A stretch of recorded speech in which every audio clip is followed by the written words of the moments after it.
Bonjour, bonjour, bonjour. Lelo na memeli bino recette ya gâteau ya pomme. Tout ça gâteau ya pomme. Tomoni ba mo eza makasi kolia ya moza na makambo ebele bana mpona balia bazaliza makambo ebele mais so mo gâteau ezali mwa le ezali mwana olia pe donc naosa mwa gâteau mo boye ya mokie ya pomme tokala biso nyonso ensemble comme ça oyo kosunga bino mpo kosalelaka bana to mpe bino moko. Ok, merci. Tokei na biloko na biso oyo tosala lelo tomoni na biloko na biso oyo tozali nango mposa tosala lelo. Soki bozali ebele tolobela soki bozali ebele okosala ndenge kaka okomonela me omélange banini babiloko na kopesa deux fois wana okosala neti de gâteau moko be monene makasi. Me mpo na ngai na osala gâteau na ngai naza na posa ya manteka na posa ya margarine na ngai manteka na ngai oyo normalement nakosalela so ningosalela mpona pesa bino recette nango oyo nazosala mpona ndenge manteka eza deja na se mais recette nango ezalaki ozala na posa ya 300 grammes ya manteka ya margarine 350 grammes ya manteka ya margarine. Après ozala na posa ya 350 grammes ya sucre na bato baningaka mpenza sucre oyo naopesa bino na ndenge bagato mosusu ezala neti soki feti anniversaire ndenge nasali biso nasali na ndako na memi ndenge mpenza nasalelaka. Sikoyo so ozala na posa ya 350 ya farine ozala na posa 350 grammes ya farine yango ozala nango posa. Ozala na posa ya 350 ya sucre na baye oyo balingaka sucre mingi ozala na posa ya 350 grammes ya margarine nde ozala na posa ya sucre vanille mibale ozala na yango posa sucre vanille mibale. Après ozala na posa ya levure bakulova levure moko yango nde ozala nango posa.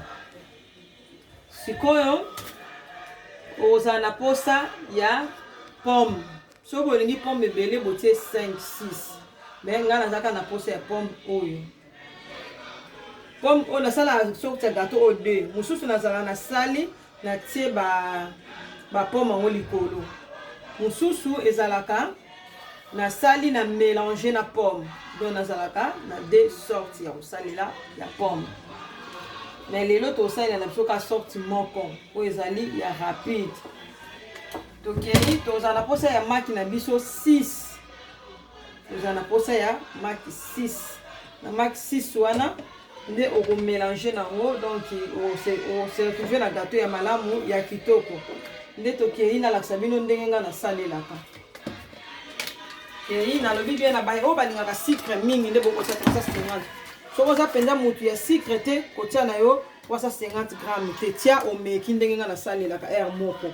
Mais soki ezali ke gâteau ya bato ebele ya libanda moto asengi nasalela ye wana nde natiaka ebele donc wana nde nasalaka tu natia sucre mpo motu nyonso ayoka sucre nango. Mais na ndako nayebi ndenge nini tolingelaka sucre nde nasalaka mpenza ebele te. Tomoni totie 350 grammes na biso awa ya farine totiango awa na kati 350 grammes na biso ya farine nde tokei na sucre na sucre ngai nakobanda nanu tomoni nakobanda nanu na 100 mpo nga nalingama sucre yokana mpenza te yango bomoi nabandi nanu awa totia na 100 mpo nalingaka mpenza sucre eyokana te nde tomoni natie sucre na ngai na 100. Tokei natie bakulova na ngai yango eza levure ya bagâteau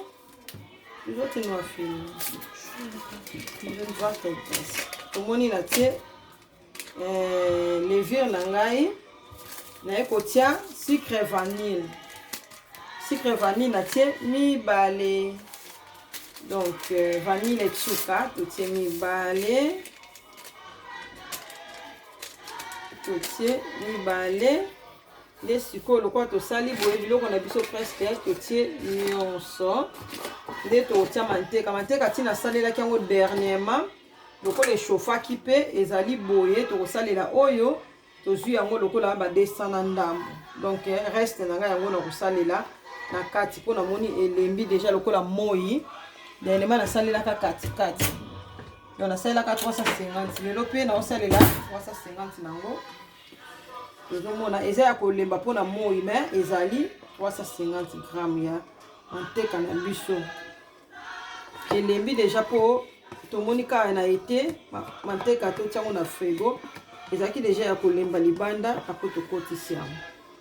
Donc tomoni manteka na biso na gato oyo oza na posa ya lait te surtout eza bato mosusu balingana basa aza allergie na lait eza gato oyo naosala dernièrement nasalaki wana ezalaki okotia lait mais ye okotia na yo lait te ye akotaka lait te donc gato oyo akotaka lait te omona nde ekosala ekobima kitoko makasi sans lait mais ebimi kitoko onga namelaka lait te naza allergie nango elakisi eza nango problème te soki omélange nyonso boye. Donc tokei nde tokei na maki na biso nde ka tomesana libanda natie 1 deuxième maki na biso natie 2 natie troisième maki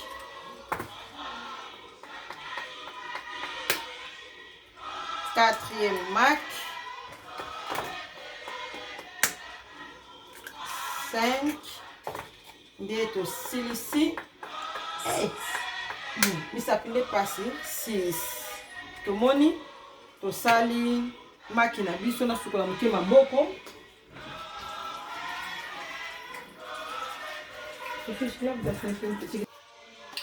ya tomoni sikoyo totie biloko na biso nyonso awa biloko na biso totie tomélange etikali sikoyo nazomélange yango mpona esangana ici mpona esangana après nde toyeba nde tokosala tomoni nde natie donc natie 350 g ya margarine 350 g ya sucre oyo bato balingaka sucre mingi menga natie ndambu natie 100 350 ya nini ya gramme ya farine 2 paquet ya sucre vanille totie paquet moko ya nini ya levure marque na biso totie 6 nde tokosalela 4 apfel 4 pommes. Donc so wir machen heute Pfannkuchen. Wir machen heute Pfannkuchen sozusagen. Ich tue das so, ich mixe das zusammen sozusagen. Ich mische das zusammen sozusagen. Das ist, wir brauchen so 350 Gramm Margarine und 350 Gramm Zucker. Wir brauchen 350 Mehl und wir brauchen 2 Packungen Vanillezucker, 1 Packung Backpulver, 6 Eier. Und so mache ich meine so mache ich heute mein Apfelkuchen. Und jetzt habe ich das alles gemacht. Ich muss nur das so zusammen jetzt mischen. Ich muss erstmal meine Hand waschen. Ich mag gerne mit der Hand sozusagen. Tomoni nazo mélanger on a sepelaka mingi kosala na maboko po na monaka na koka ko mélanger ngo bien pe noki. Stress pe belete. Tozomona wir brauchen keine Milch von diese Kuchen. Wir brauchen keine Milch. Donc tozana pose ya lait. Toko mélanger kaka biloko na biso boye nde tokomona na suka kopesa biso pati moko ya kitoko. Donc tozana posa ya kotia lait gâteau sans lait. Eza bato musomona azala posa ya gâteau mais alingaka lait bele esalaka aza allergie na lait. Neso osali boye sans lait ezalaka bien. Tomoni pati na toni ezo sala. C'est ça, nga nazo continuer ka ko balola. Maboko eza nango naturel, eza esukwami, eza yangai. C'est ça. Toza ko balola. tomoni ndenge pati na biso esali na tie lete eloko te tomoni eza kitoko makasi. Sucre sikoyo lokola natiaki na 100 il faut na meka. Nga penza naza mutu ya trop sucre te. Naza mutu ya trop ngai. Donc nga penza trop ngai, trop basili, trop bangai, bamanga. Neti pona ngai sucre o natie ekoki penza. Sucre na nga natiaki pona nga ekoki. Donc yango siko na lobi il faut otala soki olingaka sucre mingi ou bien olingaka sucre mingi te. Soki olingaka sucre mingi il faut ozotia kaka ozomeka, mais soki olingaka no sucre mingi te boye ekoki. Pona nga boye sucre ekoki na sukola liboko.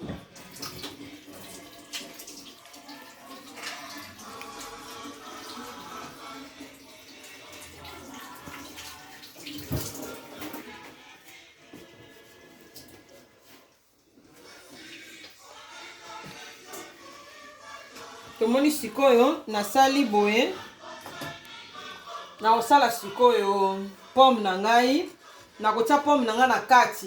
Normal soki pe moye ezali okotia na na pembeni, mais nga na linga sikoyo na otia na kati pona mona so na tie tango likolo il faut bolia ngo kaka. Soki na tia ngo ndeti na tie lokwa pomme na ngai na tie likolo ya farine ya pati na nga ebonga bolia ka sikoyo omona pomme wana elembaka makasi. Mais le roi biso moko pona to sisa gâteau monene boye journée moko ezala moins difficile. Yango to mona siko ndenge na kosalela yango na kokata yango mikie nde na obwaka yango na kati. Soki ozali kolia nde okoyeba ke ozolia pomme na kati. Tomoni ndenge nazosalela nazolongola yango poso. Nazolongola poso na ngai ya pomme nde na otia na kati. Satana, uzali kosoka makia bino bandimi na ngai, yokisi ngai sili.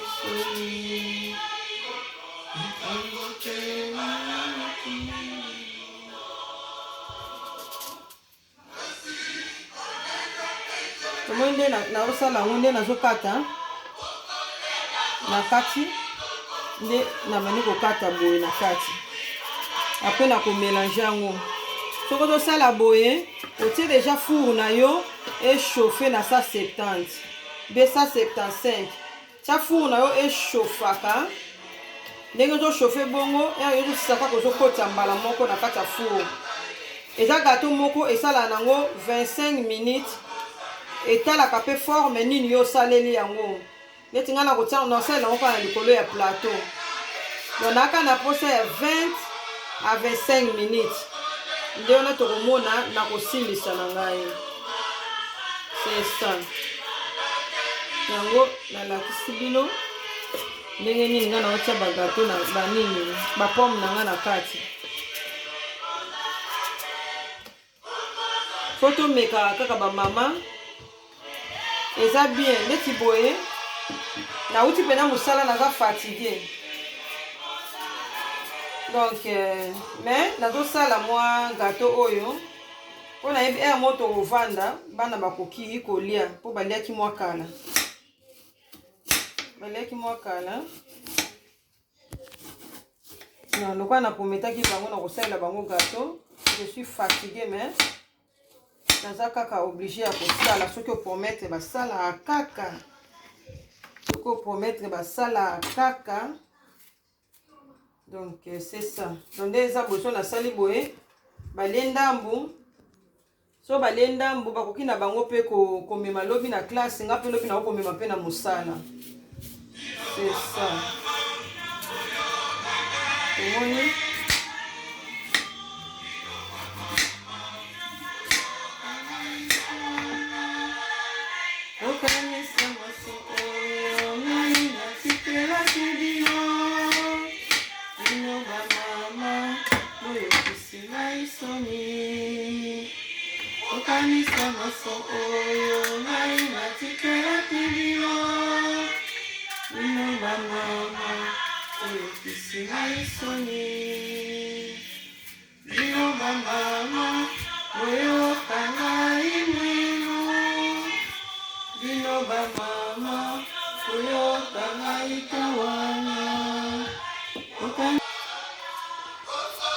tomoni tosisi kokata ba pomme na biso. Tokati pomme na biso. Biso moko tomoni.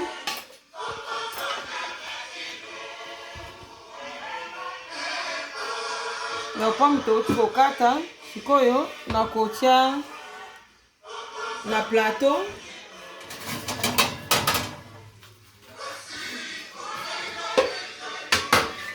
Oni plateau na biso na kotia. Sikoyo funa tia. Sikoyo tomoni na sali. Na oza plateau na ngai nde na kotia yango mwa huile. Soki huile omoni ke olingi kosala huile otie huile po ekangama te na se, ou bien okoki pe kotia beurre na yo. Menga na otia mwa huile mpona plateau na ngai ekangama te na bana kosala.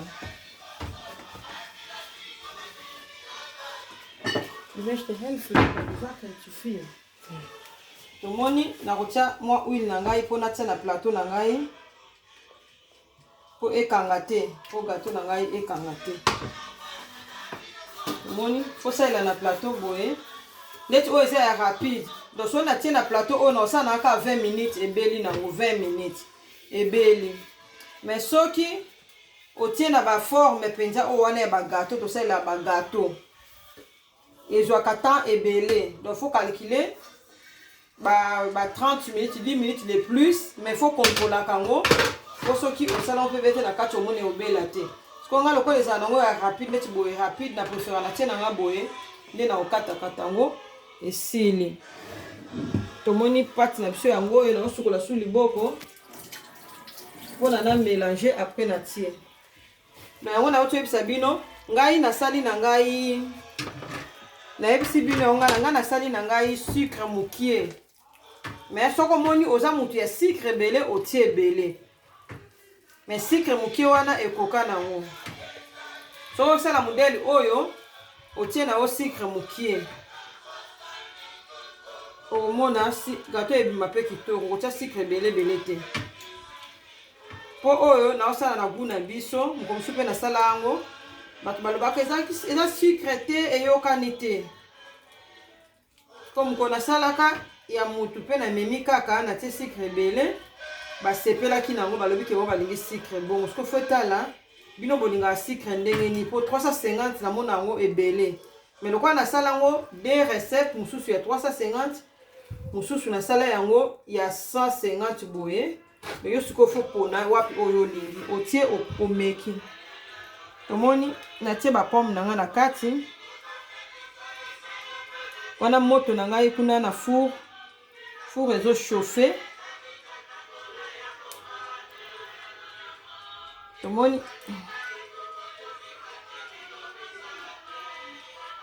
aloba mangai moto moi ezali ete bana liboso tojali kokende likambo lijali kuna.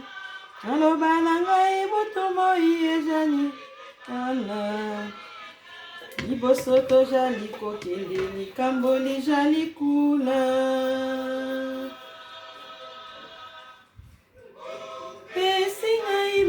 Solo banananga ona nini mojali koime imanatina ebilaka likambo ya Nzambe ezali na tango na yango bana ekosalema ekoki koleka te lilobi Nzambe. Naloba na ngai butu moi ezali ete bana liboso tojali kokende likambo lijali kuna. Naloba na ngai butu moi ezali ete bana liboso tojali kokende likambo lijali kuna. Ai najali komona ai pe olakisi nzela okangama na ngai bana nakokomisa bino kembo bana bokosepela. Tomoni totie gâteau na biso. Totie gâteau na biso kuna four ezali kochauffe. Nde tosali boye to réussir. tomoni tokota yango sikoyo na four nde tokomona résultat ya gâteau na biso kozala ndenge nini.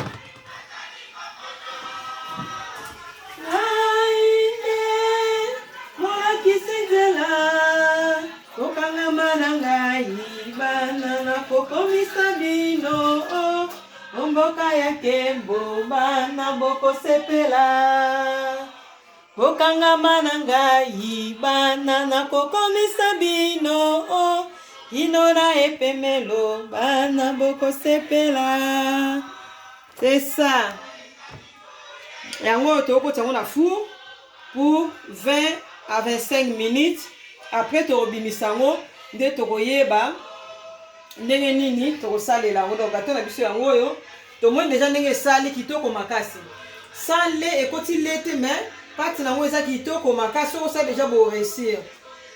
Donc ba pomme wana tomona to aussi c'est ekota kota na kati après ekobima kitoko makasi. Na yango 20 minutes tokoti na four nde tokoyeba ndenge nini toko avancer. OK. Malembe abana. Tomoni gâteau na biso tosilisi. Tomoni touti kosilisa nde tosali gâteau na biso. Nde sikoyo nako kata yango mpona ntango na forme wana mosusu nde so ekomi pio tokoki kolia. Tomoni nakokatela yango boye.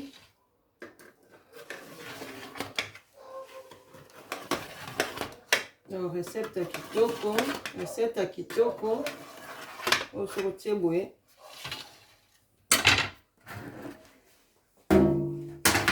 Ça très bien. Et to tsango na forme biso oyo. Forme na biso tunanga kotia apo ezana kifilo kunango. Koza na papier, kotiaka likolo bongo te. Kole evanda.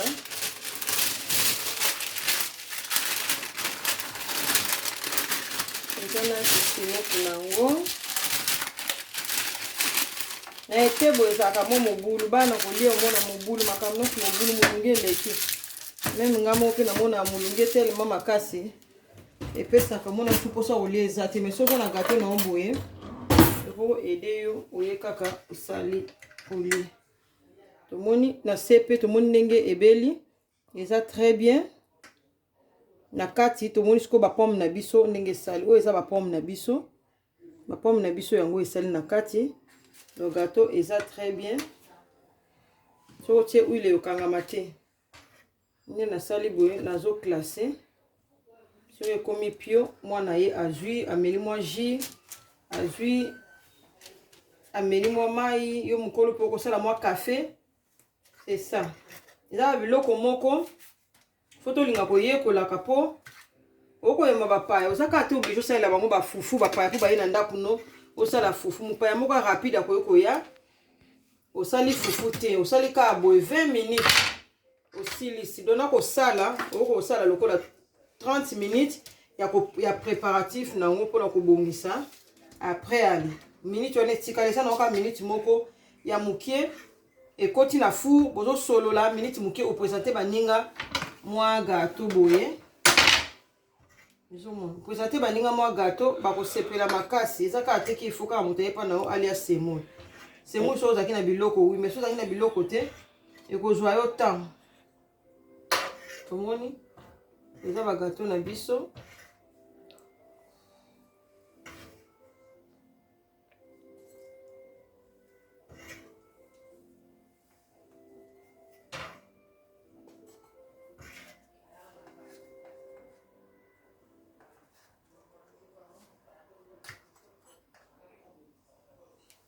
na tomoni ba gâteau na biso ndenge tosali yango.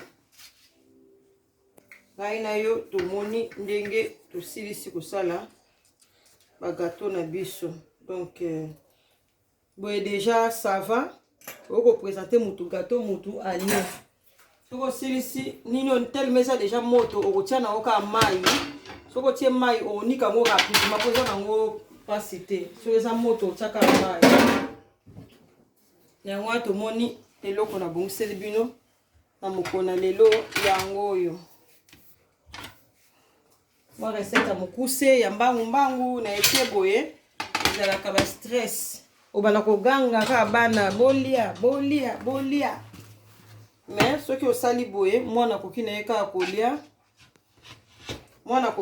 kolia gâteau oyoka susi te mpo ekoti maki ekoti biloko ebele na tomoni tosali gâteau na biso na yango wana eza biloko moko tosalaka mama il faut yekola makambo ebele po soki oyebi boye ozaka ozi mosala oza ya kolemba emso osala no rapide oyambi bapaya mbangu okoti 30 minutes ndenge ozobongisa ngo mwa 10 minutes ndenge okobeta ngo mwa 20 minutes na four esili faut kozala na maki tout le temps mama kozanga na maki na ndako te kozanga farine te kozanga sucre te kozanga levure te kozanga sucre vanille te donc eza biloko moko eko sauver na tango ke bato babengi yo tozoya bato biloko briske osali oservir biso ba bantu totalaka na libumu totalaka mopaya na libumu mais totalaka ena elongi te donc tango yami mopaya yeba te mopaya okoti na ndako na nga même aza na nzala te mais mwa mai mwa gâteau mwa eloko moko